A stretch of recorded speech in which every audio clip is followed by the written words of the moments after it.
kita mulai pembelajaran ini, tolong dirapikan dulu tempat duduknya. Oke, ketua kelas silakan disiapkan. Bersih ya. Sebelum kita mulai pelajaran, ini kita berdoa terlebih dahulu. Doa dimulai.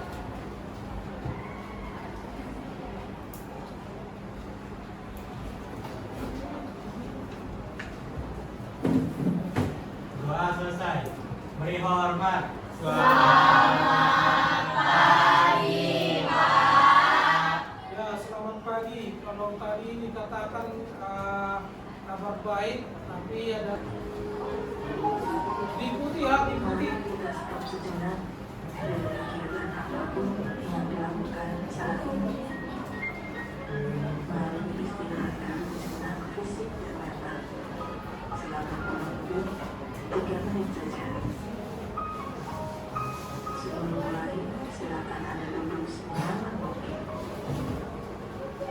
Anda bisa menggeser posisi tempat duduk agar menjadi lebih nyaman. Cobalah untuk duduk dan menunggu, tetap tegak, tetapi kedua bahu rileks.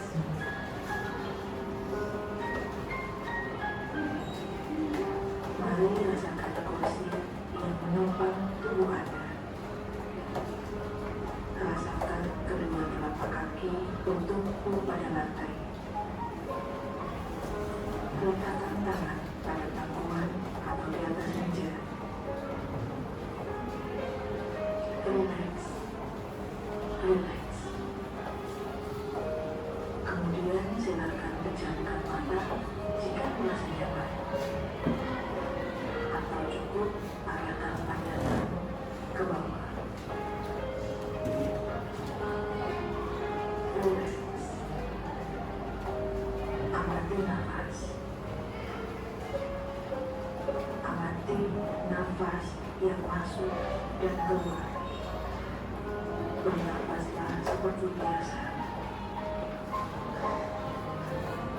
Saat bernafas, Aktivitas kita pada pagi ini, di mana pada pagi ini kita mempelajari materi bab yang kedua di pertemuan yang pertama.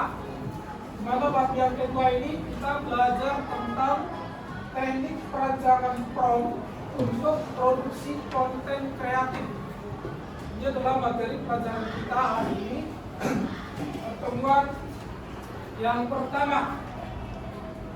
Kemudian perhatikan durasi waktu yang kita gunakan untuk mempelajari pertemuan pertama ini sebanyak 2 kali 45 menit dengan model pembelajaran problem based learning. Yang berikutnya kita sepakati dulu ya kesepakatan kelasnya. Perhatikan, jadi supaya pembelajaran ini efektif, kita membuat kesepakatan kelas. Dan ini harus kita terapkan di dalam kelas supaya pembelajaran ini berjalan dengan baik. Jadi kesepakatan kelasnya masih yang seperti pertemuan minggu lalu ya. Ya. Oke. Kemudian kita lanjutkan. Adapun dimensi lulusan atau dimensi profil lulusan yang kalian dapatkan pada materi pertemuan ini adalah sebanyak 5. Yaitu yang pertama ada penalaran kritis, ada kreativitas, ada kolaborasi, ada kemandirian, dan ada komunikasi. Selanjutnya, tujuan pembelajaran atau apa tujuan Anda mempelajari materi ini? Pertama, dengan diskusi, peserta didik mampu menjelaskan konsep dasar dan cara kerja AI dan bagaimana prompt digunakan untuk menghasilkan output yang diinginkan. Yang kedua, dengan diskusi, peserta didik mampu menggunakan 3 contoh AI untuk menghasilkan output dengan benar. Ini adalah tujuan pembelajaran kita. Jadi setelah Anda mempelajari materi ini, inilah yang kalian dapatkan. Dan pembelajaran ini kalau misalkan kita hubungkan di dalam kehidupan sehari-hari, di mana yang Anda tahu yang sudah kalian pelajari pertemuan sebelumnya, bahwasanya AI ini merupakan kecerdasan artifisial yang bisa membantu atau mempermudah pekerjaan manusia. Begitu ya.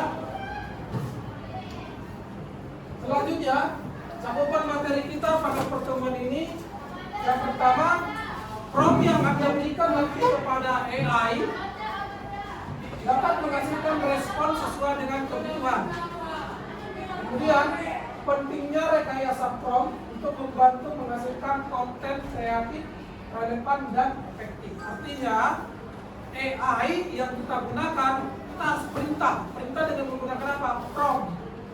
Nah, jadi kalau AI tersebut kita tidak perintahkan, maka AI itu tidak bisa menghasilkan konten yang bagus yang kita inginkan. Kemudian pada pertemuan ini, jenis penilaian yang Bapak ambil ada dua. Yang pertama penilaian diskusi dan penilaian post test. Penilaian post test ini nanti akan dilaksanakan di akhir pertemuan kita.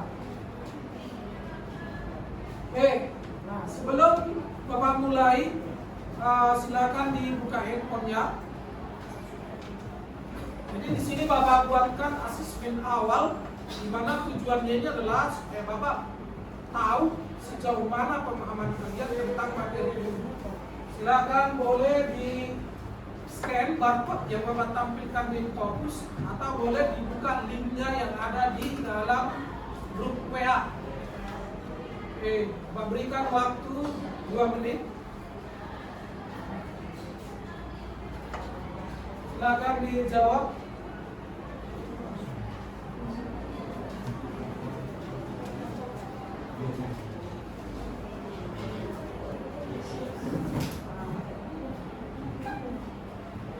Selanjutnya perhatikan ke depan. Ada Bapak tampilkan di sini beberapa pertanyaan. Siapa yang bisa jawab? Boleh Anda pilih pertanyaan nomor berapa yang kalian jawab. Tidak mesti berurutan. Ayo silakan. Ya silakan Mauri. Jadi saya menjawab nomor 1 itu yang apa itu prompt. Jadi prompt itu yaitu teks instruksi yang kita berikan ke sebuah sistem seperti ChatGPT, AI gambar ataupun program komputer, yaitu supaya sistem itu mengerti apa yang harus dilakukan. Oke, jadi si Noprianti Purba tadi menyampaikan berarti ada sebuah instruksi yang diberikan kepada AI supaya AI itu bisa menghasilkan konten atau menghasilkan output yang kita inginkan. Oke, beri tepuk tangan dulu sama Nopri.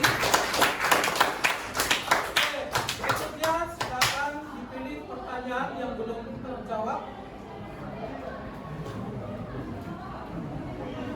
Ayo, berarti nomor 2 dan nomor 3, siapa yang bisa?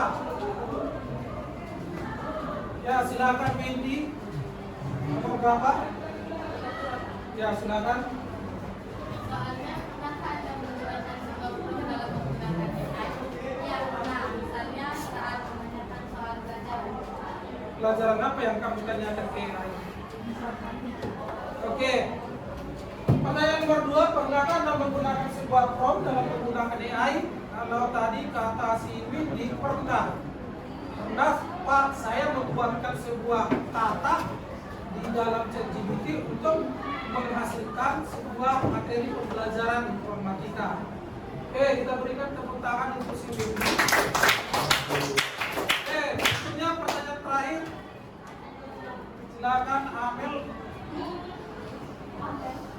Nomor 3 pertanyaannya, apa yang pernah Anda kerjakan dalam menggunakan prompt dalam AI?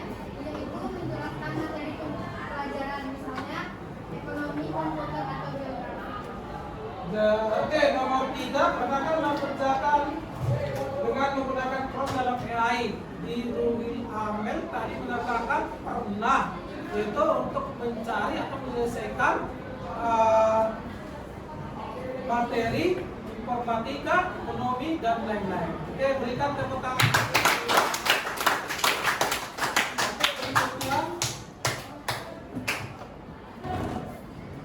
Oke, berikutnya perhatikan gambar yang Bapak tampilkan di layar Infopus. Silakan Anda amati apa perbedaan atau apa yang ada diinginkan dari kedua gambar tersebut. Oke, siapa yang bisa? Silakan Ras Juliana. Jadi dari gambar pertama itu menjelaskan konsep input, proses, dan output. Input data ini yang dimaksud itu memproses AI. AI otak atau sistem lalu menghasilkan output dan hasil yang keluar pasti dipengaruhi oleh data dan proses masukan. Lalu gambar kedua itu menunjukkan langkah sistematis, ada step 1, step 2, dan step 3 yang dimana seseorang mengerjakan tugas lalu terjadinya komunikasi atau proses dan menghasilkan hasil akhir dari komputer. Setiap pekerjaan atau permasalahan yang diambil itu melalui tahapan tertentu untuk mendapatkan hasil yang sesuai dengan step 1, step 2, dan step 3. Jadi inti dari gambar tersebut itu menjelaskan masalah mengikuti alur input, proses, dan output serta langkah sistematis dari step 1, 2, dan 3. Berikan tepuk tangan. Dan lagi yang bisa menyampaikan pendapatnya. Jadi kayak tampil yang disampaikan oleh si Ras Juliana tadi ya, kalau gambar satu itu katanya kan ada input, kemudian ada AI yang menyelesaikan, kemudian ada hasil atau output. Kemudian di gambar yang kedua, berarti ada user sebagai orang. Di step 1, user menginputkan atau memasukkan sebuah perintah, kemudian perintah diproses dan dihasilkan di dalam layar monitor. Jadi hasil daripada yang dibutuhkan diproses kemudian ditampilkan di layar monitor. Oke ya, ada pertanyaan? Oke, kita lanjutkan.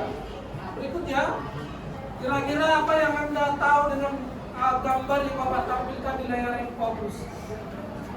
Oke, silakan siapa yang bisa?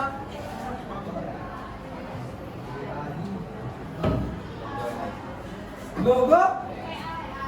Berarti yang ada di layar infocus itu adalah logo-logo daripada AI. Di mana logo AI ini sudah kita pelajari pada yang kita gunakan untuk menghasilkan sebuah konten atau output yang kita inginkan.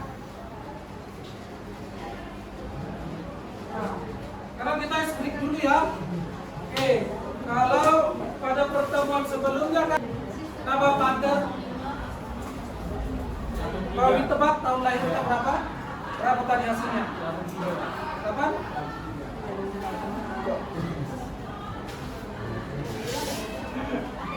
Berarti lahir di tahun 2008. Perhatikan, Bapak jelaskan di sini apa yang dimaksud dengan prompt. Prompt adalah instruksi yang diberikan kepada AI agar menghasilkan respon sesuai dengan kebutuhan. Selanjutnya, teknik perancangan prompt. Bagaimana prompt? Prompt tadi perintah yang kita masukkan ke dalam AI. Bagaimana teknik perancangan prompt itu? Yang pertama di sini, hindari instruksi yang terlalu umum. Gunakan kata kunci utama. Contoh. Jadi kalau misalkan kalian buat seperti ini di AI atau di ChatGPT, misalkan contoh jelaskan AI. Dia hasilnya tidak begitu bagus. Jadi dia menggunakan perintah jelaskan dengan bahasa buatan untuk visualisasinya dalam 3 paragraf dengan bahasa sederhana. Jadi Anda menggunakan prompt atau perintah seperti ini, maka AI itu akan menghasilkan output yang jelas. Gitu ya. Ini jangan Anda menggunakan seperti ini perintahnya. Nanti hasilnya berbeda. Kemudian yang kedua, beri konteks dan tujuan.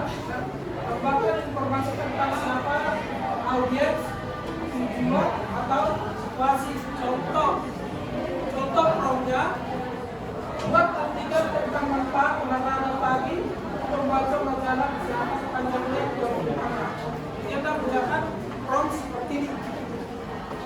Berikutnya, gunakan peran atau role prompting. Instruksi AI berprogram sesuai kebutuhan. Contoh, bertindaklah sebagai guru biologi. Kan promptnya seperti ini. Saya adalah siswa. Saya mau buatkan materi tugas seperti ini. Gitu ya. Kemudian kita membuat sebuah prompt. Kita buka AI, contohnya misalkan ChatGPT. Dan ini adalah AI ChatGPT, dan kemudian di sini ada beberapa menu. Nah, kalau misalkan Anda mengetikkan sebuah prompt, berarti di sini. Kalau seperti tadi contoh, Anda ketikkan berita misalkan seperti ini, konten. Dan kita klik tanpa AI. Kemudian di sini kita klik kode untuk saya. Kemudian kita perintahkan di sini kita buat prompt. Jangan buatkan saya presentasi multimedia yang menarik dengan materi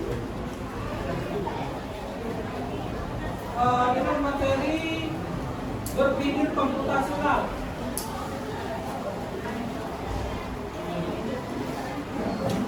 Kemudian kita enter, maka secara otomatis AI ini nanti tanpa AI ini akan menghasilkan slide presentasi yang kita inginkan. Jadi kita tidak perlu lagi susah-susah membuat slide atau PPT.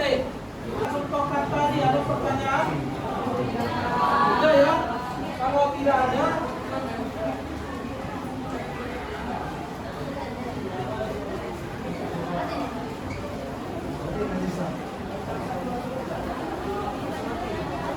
nah, kalau tidak ada, perhatikan. Sekarang silakan bentuk kelompoknya. Kita mau coba Anda bentuk kelompok dan nanti kalian gunakan sebuah prompting bagaimana cara menghasilkan sebuah output yang Anda inginkan. Oke, silakan dibentuk kelompoknya. Yang ini satu kelompok, satu kelompok dan ini satu kelompok. Ayo cepat. Cepat biar selesai videonya.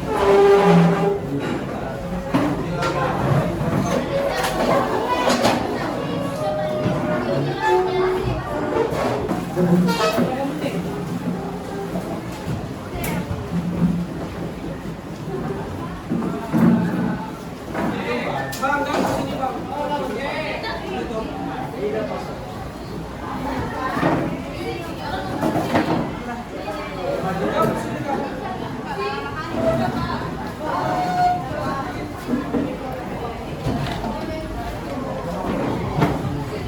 Ya, oke. Jadi perhatikan tugas Anda. Silakan di scan barcode yang ini atau di klik.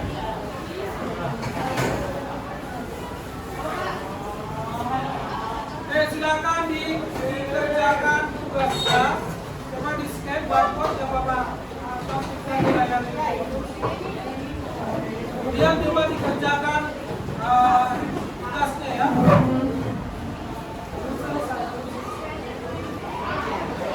Kurang 15 menit.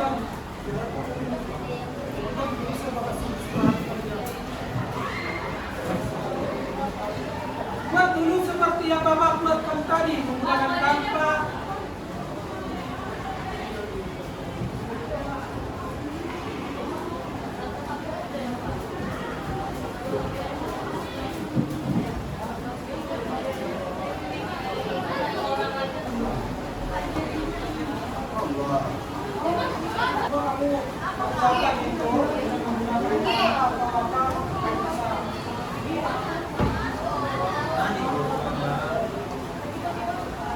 Ayo cepat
Bang, Kalau abstraksi itu fokus pada hal penting Sampingnya dan Upin. menyampaikan detail yang tidak dilakukan. Stefan. Contoh abstraksi itu sendiri ada peta jalan, yang ada menunjukkan kalau pertama tidak merapikan pohon atau rumah, yang kedua ada diagram alir, kalau ada rumah tidak punya tetapi, yang ketiga itu ada ringkasan buku, ambil poin penting dan visualisasi. Sambil pegang ini. Baru, makasih. Ada pertanyaan nggak? Nggak ada. Jelas. Terima kasih.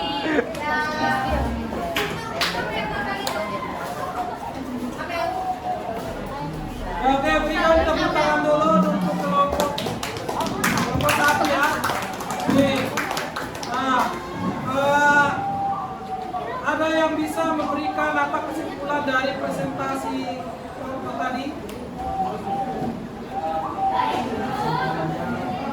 Silakan bagus.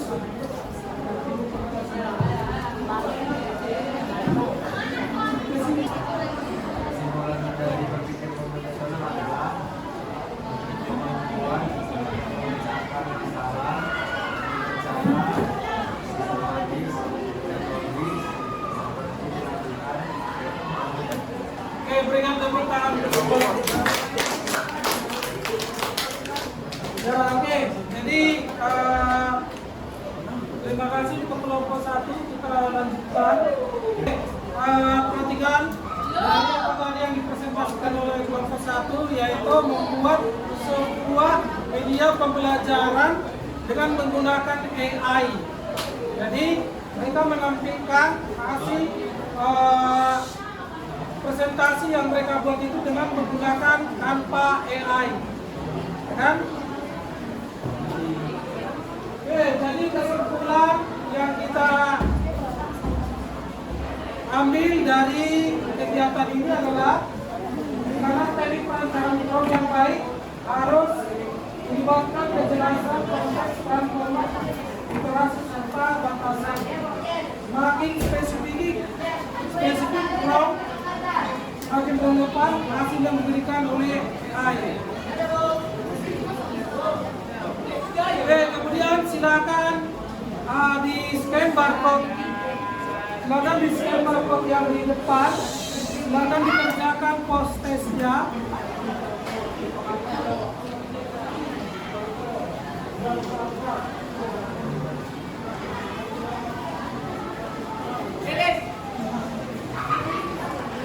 Saya sampaikan untuk pertemuan berikutnya.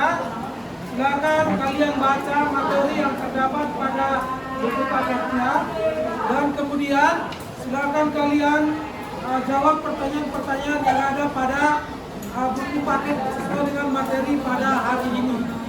Ada lagi yang mau ditanya? Oke, kalau tidak ada, kita berikan dulu aplaus untuk pertemuan hari ini.